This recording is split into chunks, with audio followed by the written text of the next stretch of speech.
कैसा मेरा नसीब में शगुफ्ता अब किस तरीके से अनिला पर चोरी का इल्ज़ाम लगाने वाली है और उसे सरफ़राज़ की नज़रों में दोबारा से गिराने वाली है और सरफ़राज़ के दिल में दोबारा से अनिला के लिए गलतफ़हमी पैदा करने वाली है। यहाँ पर अदील तो अपनी बीवी अनिला का साथ देगा क्योंकि उसने अनिला से यही कहा होता है कि मुझे तुम पर पूरा एतबार है और मुझे मालूम हो चुका है कि शगुफ्ता आंटी तुम्हारे खिलाफ़ साज़िशें कर रही हैं।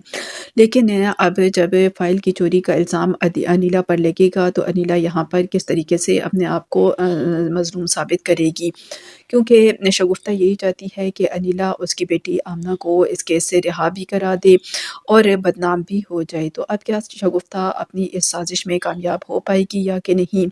और उधर रुखसार जो है वो किस तरीके से रूबी और इकरार चौधरी के रिश्ते के दरमियान दरार डालने की कोशिश करती है। ये सब कुछ मेरे चैनल एचएस टॉरस पर देखिए।